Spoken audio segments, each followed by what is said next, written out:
Assalamualaikum warahmatullahi wabarakatuh. Terima kasih Waalaikumsalam warahmatullahi atas wabarakatuh. kesempatan diberikan kepada saya. Terima kasih Ustadz Bu Condro dan juga selamat malam teman-teman semuanya. Ada sedikit pertanyaan yang ingin saya sampaikan. Ini terkait tadi sudah disampaikan beberapa hal yang cukup banyak, cukup menarik dan saya rasa tidak hanya selesai apa yang disampaikan pada malam hari ini itu sesederhana itu. Karena banyak sekali rentetan-rentetannya, banyak sekali buntut-buntutnya yang perlu kita ketahui bersama dan perlu kita pada akhirnya nanti kita bisa tahu dan bisa kita implementasikan.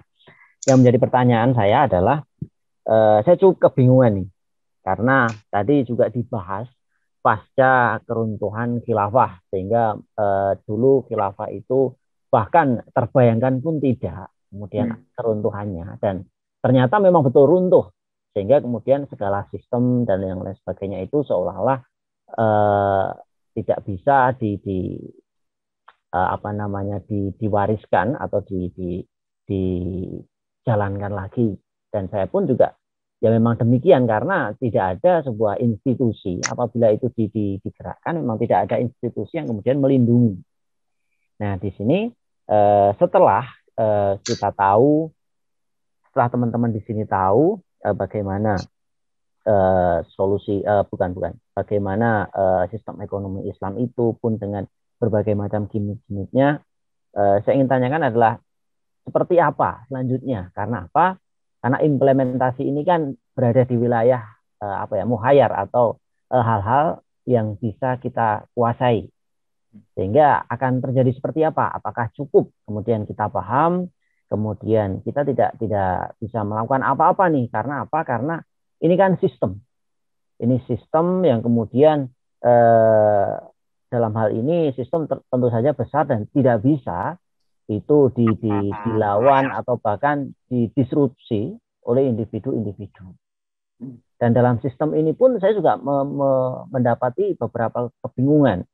Kita menganut sistem kapitalis, otomatis di sini kita harus meraih ridho sebanyak-banyaknya dari Amerika atau dari Cina ini. Karena yang muncul ada dua kubu besar itu. Jadi demikian seperti apa kemudian implementasinya dan saya pun di sini juga melihat bahwa ternyata konsep negara bangsa itu pun pada akhirnya ditabrak sendiri. Tadi disampaikan dalam hegemoni kapitalisme internasional di situ ada penguasaan pasar dunia. Sementara umat muslim ini kan juga memiliki ikatan-ikatan akidah yang di situ tidak terbatas teritori. Nah, ketika ingin mengupayakan hal itu, ternyata harus patah, harus putus dengan teritori. Namun, ketika berbicara mengenai ekonomi, kenapa hal itu seolah-olah halal? Jadi demikian, mohon ditanggapi. Terima kasih. Assalamualaikum warahmatullahi wabarakatuh. Waalaikumsalam warahmatullahi wabarakatuh. Baik, silakan Ustaz. Baik, yang pertama masalah peran kita ya. Kalau semuanya itu kaitannya sistem itu hanya negara yang bisa menerapkan, apalagi negara itu juga di bawah kungkungan negara adidaya, terus peran kita apa? Nah, disinilah sebuah keyakinan itu sangat diperlukan. Jadi, perubahan-perubahan itu hanya bisa terjadi di tangan orang-orang yang yakin. Dan orang-orang yang yakin itu akan bisa merubah dunia kalau dia memiliki konsep atau punya platform. Keyakinan saja itu tidak cukup. Keyakinan itu harus diisi dengan kesiapan konsep. Kita jangan sampai kalah dengan Adam Smith ya. Adam Smith ketika menulis buku dan modalnya hanya buku, dia memiliki keyakinan yang besar bahwa buku yang ditulis itu akan benar-benar tegak menjadi sebuah sistem ekonomi. Bukunya Adam Smith, ketika dia nulis, dia yakin konsep yang ditulis dalam bukunya benar-benar akan diterapkan oleh negara.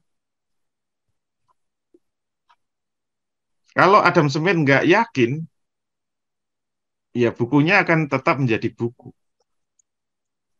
Nah, bagaimana agar bukunya tidak berhenti hanya sebuah buku? Dia terus-menerus menyampaikan isi buku itu. Terus-menerus mendakwahkan isi buku itu. Sampai banyak orang yang yakin, banyak orang yang percaya, dari titik itulah perubahan akan terjadi. Itu seorang Adam Smith yang punya keyakinan dengan sistem ekonomi kapitalismenya yang dulunya belum pernah ada. Bayangkan, Adam Smith itu membangun sebuah sistem dari tidak ada menjadi ada. Akhirnya tegak dan sekarang dunia boleh dikatakan 90% itu dikuasai kapitalisme. Nggak main-main loh itu 90%. Padahal dia harus membuat sebuah sistem yang berasal dari tidak ada, kemudian harus diwujudkan. Bagaimana dengan kita, orang Islam? Sistem Islam sudah pernah ada, sudah pernah tegak, sudah berabad-abad berjalan. Berarti kalau kita ingin menegakkan kembali tidak dari nol.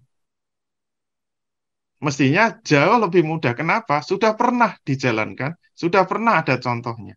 Ini bukan mimpi, ini bukan teori, ini bukan konsepsi kosong. Contohnya sudah ada, sudah berjalan. Itu kan jauh lebih hebat daripada Adam Smith. Adam Smith dari nol, kita sudah ada contoh. Kemudian yang kedua, konsep ini bukan produk buatan manusia. Ini dari pencipta manusia, dari Allah Subhanahu wa Ta'ala. Sedangkan Adam Smith dari pikirannya sendiri.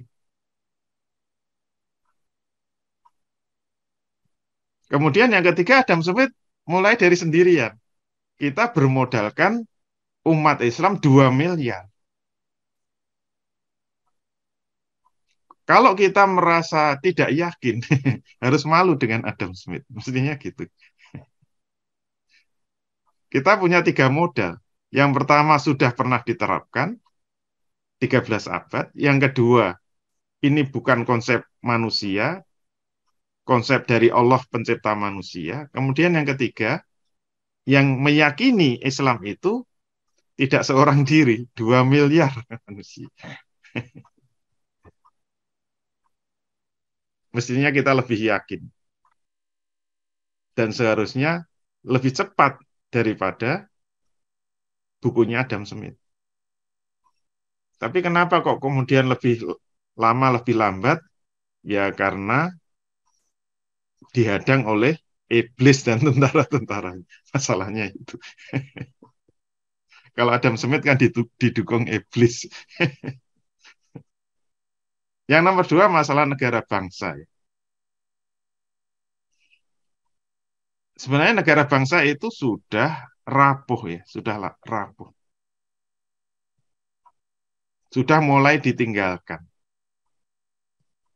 Fakta yang paling nyata itu dengan lahirnya Uni Eropa. Lahirnya Uni Eropa itu sebenarnya kalau mau kita lihat dengan mata telanjang itu adalah bentuk kegagalan negara bangsa. Karena Uni Eropa itu melebur sekat-sekat negara bangsa. Kalau teman-teman sudah pernah jalan-jalan ke Eropa, itu enaknya kita bisa merasakan mudahnya jalan-jalan di Eropa. Kenapa? Sudah nggak ada sekat-sekat bangsa lagi. Saya masih ingat dulu ketika ke Jerman, ngurus visa cuma sekali aja. Visa Schengen ya, istilahnya. Visa Schengen. Gitu kita dapat visa itu, mau jalan-jalan kemana saja sudah nggak ngurus visa lagi itu. Dan nggak perlu nukar uang lagi. Dan cukup hanya naik kereta api. Dari Jerman mau ke Belanda naik kereta api, mau ke Denmark naik kereta api, mau ke Prancis naik kereta api. Uangnya sama, visanya sama, jalur kereta apinya sama. Bahkan pabeannya sama. Saya masih ingat dulu membeli oleh-oleh dari Belanda, itu kan kena pajak. Nah, aturan Uni Eropa, kalau kita membeli barang kena pajak, tapi kita tidak tinggal di Eropa, maka pajak itu akan dikembalikan kalau kita keluar dari Eropa.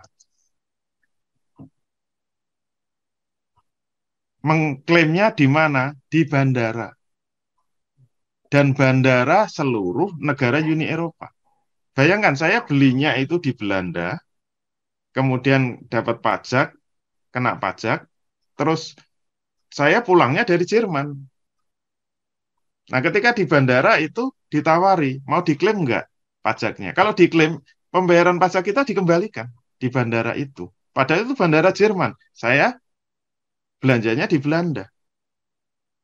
Itu sekat-sekat negara udah hilang. Eropa yang tidak ada perintah dari Allah untuk bersatu aja mau bersatu kok. Umat Islam yang jelas-jelas perintahnya. Wa'tasimu bihablillahi jami'a wala tafarraqu. Itu kan perintah Allah. Perintahnya ada takkidnya loh itu. Berpegang teguhlah kamu sekalian dalam tali agama Allah. Pengikat kita itu bukan bangsa, bukan suku, bukan kabilah. Ikatan kita itu adalah hablullah. Hablullah itu apa? Tali agama Allah, akidah Islam.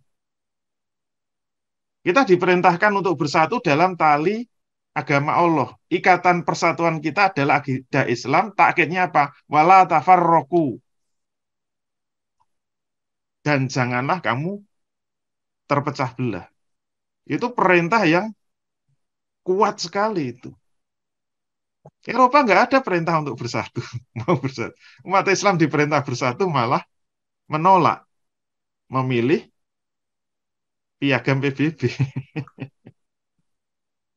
Gimana itu? Masa kalah sama Eropa sih? Gitu ya, Allah. Baik.